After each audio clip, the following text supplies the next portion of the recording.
Saya Rahma, tinggal di Bekasi. Boleh agak gini dikit badannya ke arah Sini. ah. Oh, ya. Nah, yang nyaman. Oke, sip. Mbak Rama, terima kasih waktunya. Oke, pertama-tama Mbak Rama ingat nggak sejak kapan nonton MotoGP dan ingat nggak dulu nonton MotoGP karena apa gitu? Dulu seingat saya ya masih sekolah. Aku masih sekolah itu kelas 2 SMA Sekitar tahun? sekitar tahun 2002. Oke. Kenapa nonton MotoGP? Kenapa mau? Karena suka balap kali ya. Oh, Jadi sering nonton balap-balap di jalanan kayak gitu jadi keren, suka. keren. Oke, keren banget. Jadi balap di jalanan nonton, balap di TV nonton juga. Iya, iya betul. Oke. Oke, kita sekarang ngomongin MotoGP tahun ini. Hmm, Marc Marquez tuh crash di Misano kemarin di hmm, balapan sprint. Padahal hitungannya tuh dia jarang banget crash. hmm, Nah, di momen-momen krusial, di momen-momen balapan ya. Ada yang bilang kalau itu tuh emang dia crash karena pengen nunda, nggak mau buru-buru hmm, hmm, juara, hmm, biar bisa selebrasi di MotoGP atau bahkan di Mandalika hmm, katanya hmm. yang bilang. Nah, Mbak Rama setuju dengan pendapat itu atau menurut Mbak Rama emang kemarin crash Marc Marquez ada yang salah di motornya atau bahkan mungkin Marc Marquez sendiri ngelakuin kesalahan yang jarang-jarang? Ya mungkin Marc Marquez itu melakukan kesalahan yang jarang ya, tapi dia mungkin fisiknya kurang fit atau motornya juga kurang mungkin problem gitu di Jadi situ. jadi lebih ke motornya atau lebih ke orangnya kemarin? Lebih ke motor sih.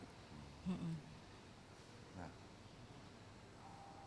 eh, kita tahu Marquez tuh dominan banget musim ini ya. Hmm. Dia poinnya juga paling tinggi. Bahkan mungkin akan juara dengan poin tertinggi. Nah, kalau peluang Marquez di Motegi gimana kalau menurut Mbak Rahma? Menurut saya itu antara podium pasti antara 2 dan 3 sih.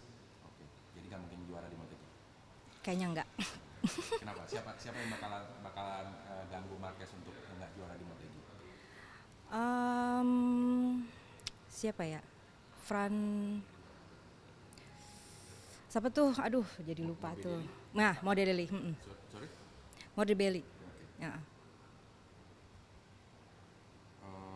2025 udah pasti punya Marc Marquez. Hmm.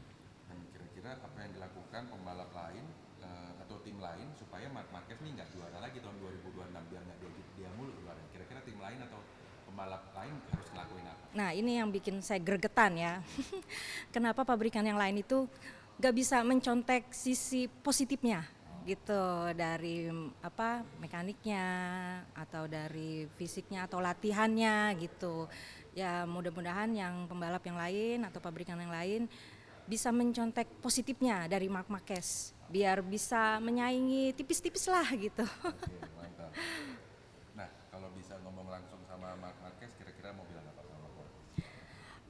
Marc Marquez ya mungkin tahun ini punya Marc Marquez, tapi mudah-mudahan tahun depan bisa mengasih peluang dengan yang lainnya, rider yang lainnya agar juara gitu, biar nggak bosen gitu. Oke, kita geser ke tim lain nih. Setelah boleh agak gini lagi, sorry. Nah, sama. Setelah melewati serangkaian musibah dan drama, jadi musibah tuh Martin sempat jatuh, terus habis itu pengen keluar dari Aprilia Iya. juga gitu ya.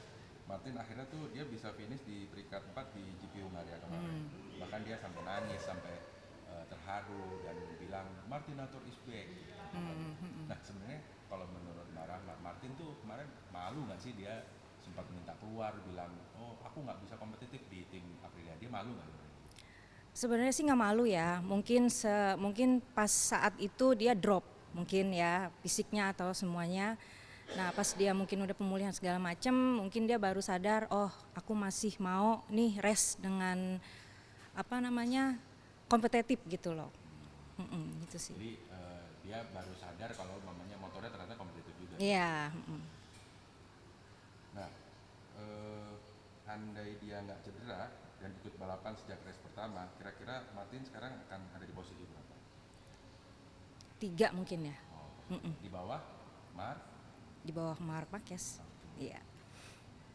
Kalau bisa ngomong langsung sama Martin, kira-kira mau ngomong apa? Ngomong Ngomong apa langsung yang sama Martin, ngomong langsung sama Jorge Martin, kira-kira mau ngomong apa? Jorge Martin. Jorge Martin mungkin semangat terus, cepat pulih. Ya, mungkin masih dalam proses pemulihan gitu ya. pokoknya cepat pulih biar bisa race-nya itu biar lebih baik lagi. Selain soal fenomena Martin, ada hal menarik lagi nih. Beberapa balapan terakhir ada rider Honda yang mulai muncul di 5 besar. Bahkan Joan Mir finish di peringkat 6, Luca Marini kemarin di peringkat 4 gitu ya. Kalau menurut Mbak Rahma, ada fenomena apa nih dengan situasi yang ada sekarang? Apa ya, fenomena apa ya? Ya, maksudnya pembalap, mereka bisa pada finish di posisi bagus.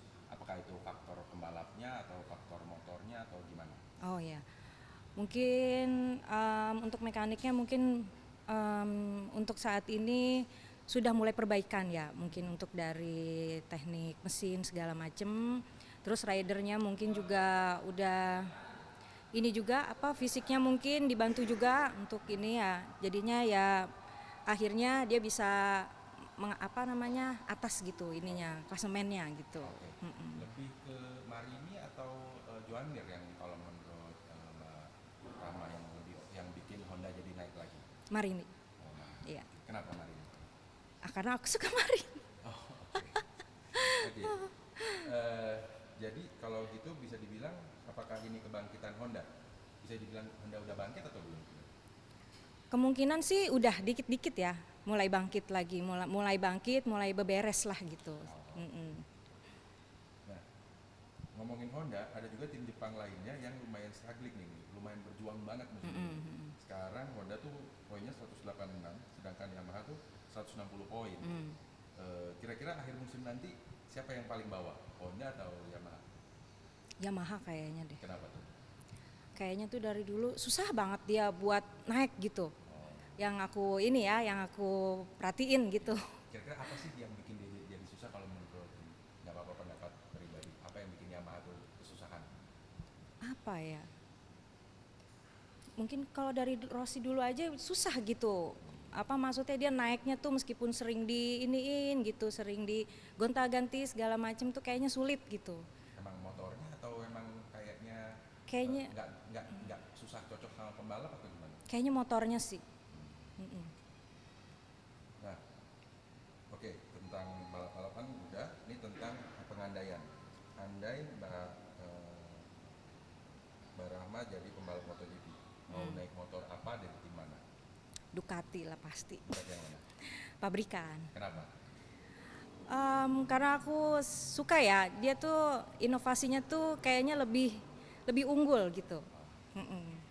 Terakhir, ada 5 juara dunia tahun ini. Marquez, Mir, Quartararo, Pecco, dan Martin. Tolong kasih julukan versi Mbak Rahma sendiri. Pertama, Marquez, ceritanya apa? Marquez si Glosor. Oke.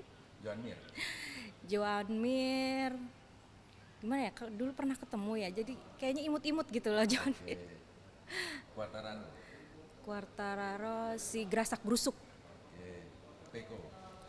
Pecco dia lebih kalem tapi pokoknya si paling imut lah. Imut kalem gimana ya? Tadi kayaknya imut udah tuh. Oh, kalem deh berarti kalem. Si paling kalem. Oke. Martin. Martin gimana ya? Nah, ini susah nih Martin nih. Dulu pernah ketemu, tapi ya namanya cuma ketemu ya. Sama, jadi Martin apa julukannya? Martin si paling ambisi. Sip, mantap. Ya. Terima kasih. Oke, udah. Thank you.